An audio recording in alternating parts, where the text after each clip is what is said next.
আচ্ছা, আমরা যখন শাড়ি বা অন্য কিছু কিনতে যাই পছন্দের সঙ্গে সঙ্গে এটাও ভাবি যে কোনটা পরলে কমফোর্টেবল হব আর কোনটাতে ইরিটেশন ফিল হবে।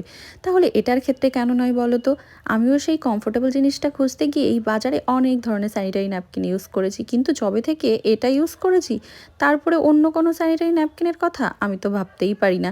আর শুধুমাত্র আমি একা নয়, আমার আশেপাশের সখীগণদেরও এটা ইউজ করতে বলেছি, আর তারাও কিন্তু সবসময় এটার প্রশংসাই করে। তাই ভাবলাম চলো আজকে আমার আশেপাশের সখীদের সঙ্গে সঙ্গে আমার অনলাইনের সখীদের সঙ্গেও জিনিসটা শেয়ার করে নিই। আর তোমাদের সুবিধার্থে কমেন্ট বক্সে কিন্তু অলরেডি আমি লিঙ্কটা দিয়েই রাখলাম। এটা কিন্তু একদম পিওর কটনে যাচ্ছে, যেটা তোমাদের একদম কোনো রকম কোনো ইরিটেশনের ফিল হবে না। আর এটাতে তোমরা একদম সারাদিন কমফোর্টেবল থাকবে। আর এটার সঙ্গে কিন্তু একটা ডিসপোজাল ইউজার ব্যাগও আছে, যেটাতে তোমরা খুব সহজভাবেই ইউজ করা ন্যাপকিনটা এর মধ্যে কভার করে আঠাটা তুলে সেটাকে পুরোটা ফোল্ড করে কভার করে কিন্তু থ্রো করতে পারো।